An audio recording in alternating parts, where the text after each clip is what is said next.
Hi guys, Martin here coming to you with my June 2015 channel update. It's June the 18th today, it's the afternoon and a little late in the month, but I've been busy with the group build that I'm running, hosting for the Love of Freddie and doing other things with it being summer, getting out a lot, doing stuff with family and friends.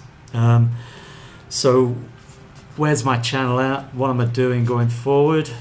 Okay, so if you've been following my channel, you know that I've just completed two Tamiya 148 scale Mitsubishi Zeros, A6M2s, and I did them in parallel. I made one in the green, Imperial Japanese Navy green, and the other in the Imperial Japanese Navy light grey green all over colour. Great kits, I just want to say this again, they're really good kits, excellent value for money.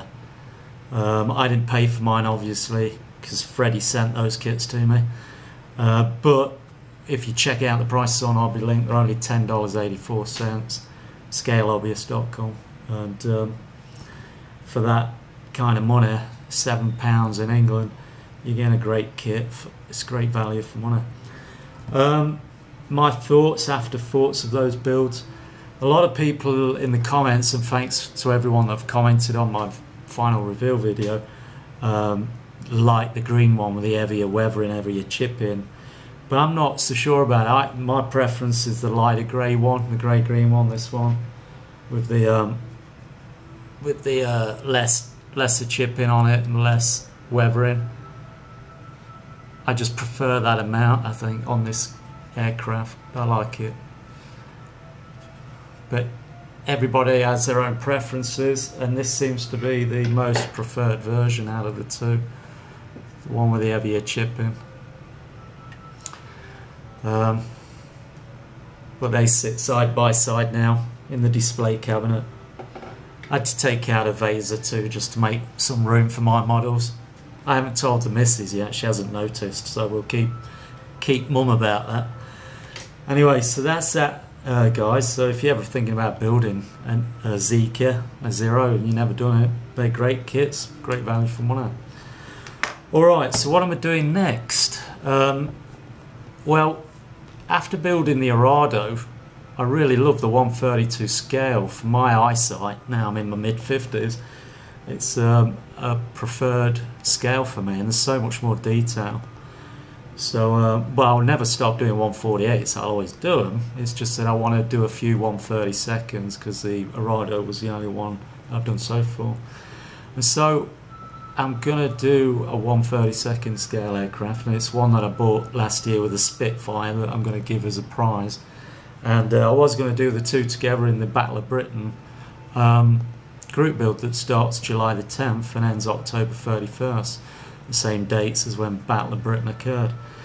But the BF-109 G10 Hurler that I bought wasn't involved in Battle of Britain. The highest they went up to was the E4 series. So any Messerschmitt up to the E4 series was included in the Battle of Britain. So therefore, what I'm going to do is I am going to build this Hurler. That's what I'm going to build next, and I'm going to do a inbox review. I'm getting some glare off the light here, guys. I'm going to do an inbox review for this kit after this video, and then I'm going to wash these parts and get it ready for building, which I probably won't start till next week because I've got daughter-in-law staying with us. We've had her all week, and when she's left, I'll be catching up with stuff at the weekend, and then it'll probably be Monday before I start it.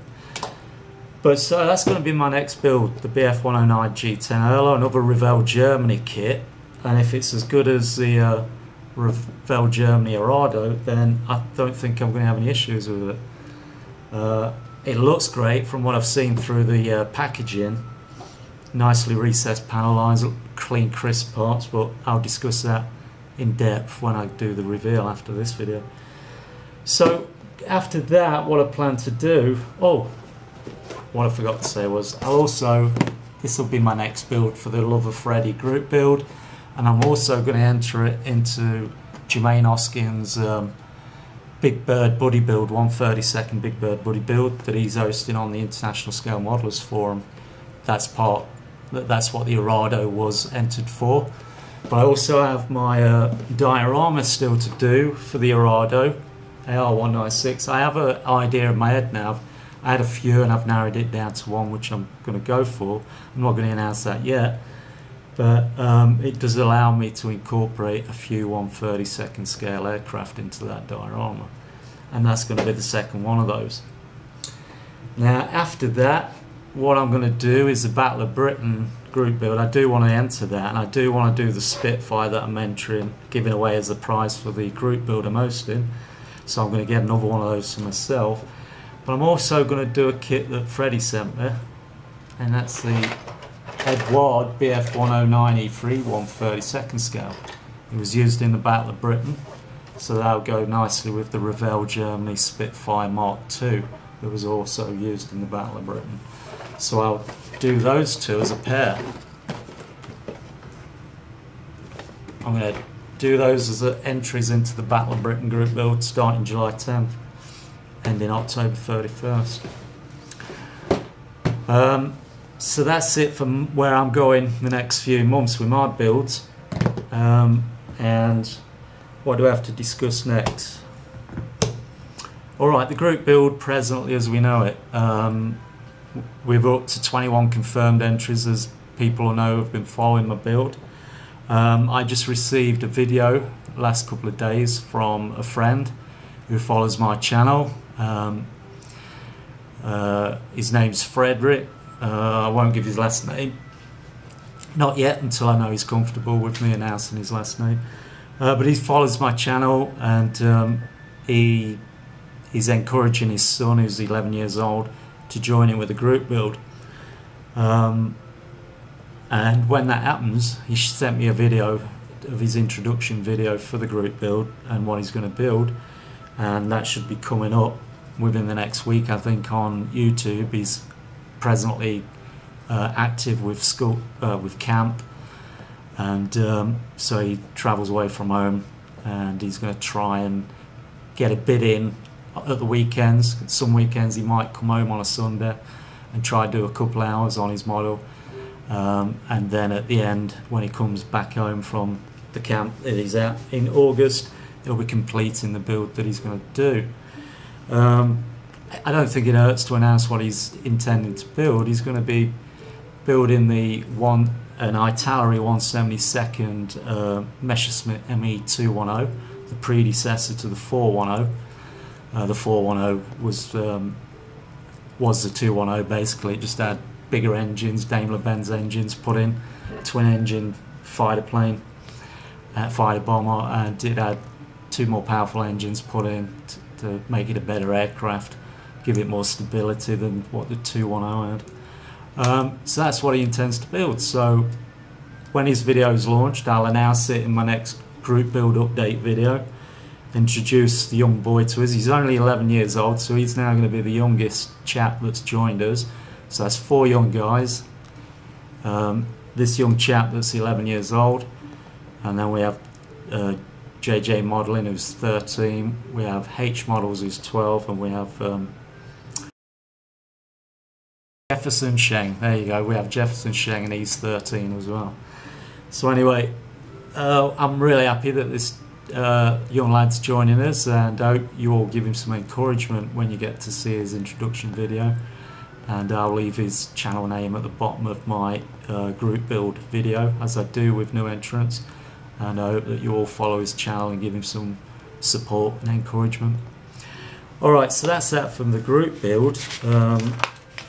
I just want to give a couple of shout outs. Guys I've been following for about a year now, and guys that I think do great work, different areas of modelling.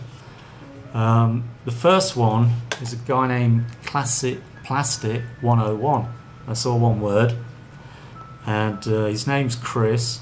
Now if you haven't followed his channel, I urge you to check him out. He does some fabulous builds.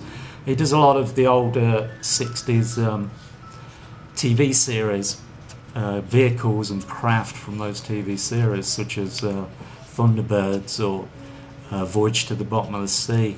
And recently he built the Thunderbird Fab 1 car, driven by Parker, who was the chauffeur for Penelope, Lady Penelope. And prior to that, he did the let me just drag down. He did the flying sub, the Aurora flying sub, from Voyage to the Bottom of the Sea. And the good thing about what I do like about this guy is he really explains what he's doing, and he likes to incorporate basic electronics into his builds.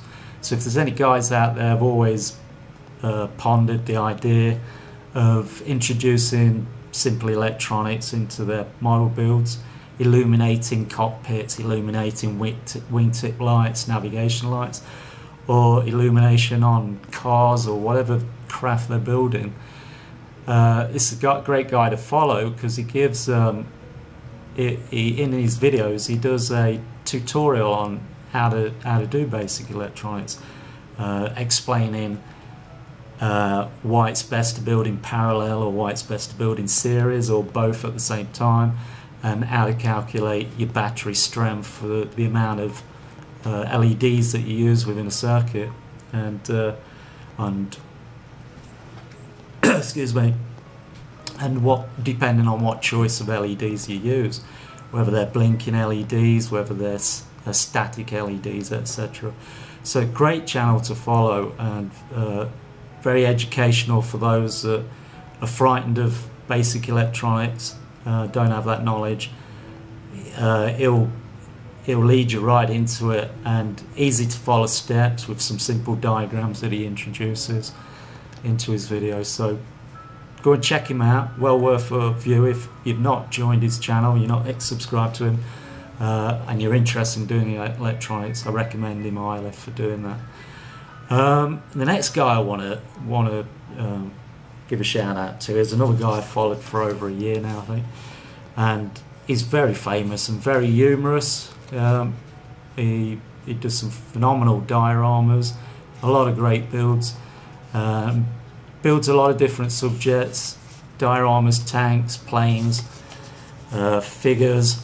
And I give a clue to who he is: if you don't include a pilot in your aeroplane, you'll upset him, because he always wants to see a pilot in your aeroplane build.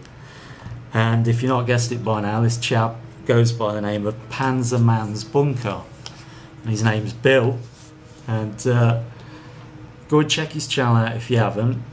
He does some fabulous dioramas, as I've said earlier, and one build he's just recently completed was a British bomber group build, and it's all hand painted.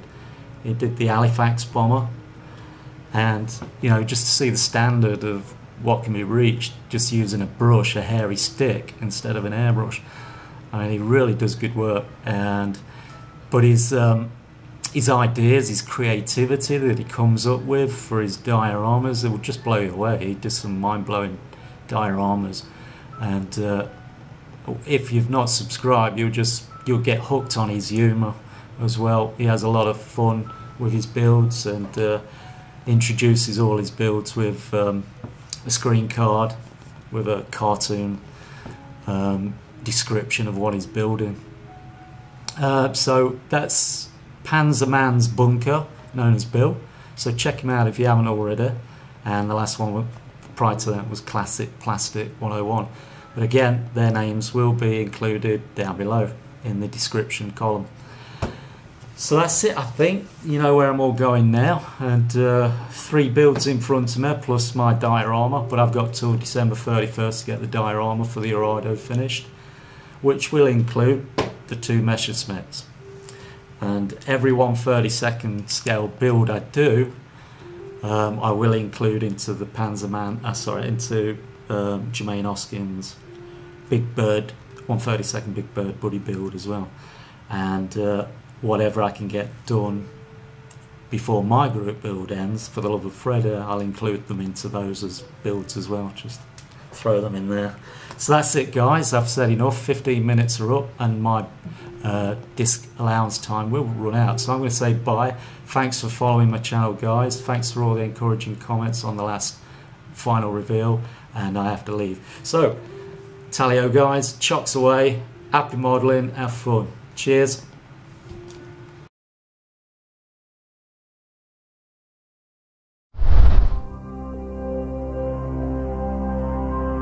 Bye.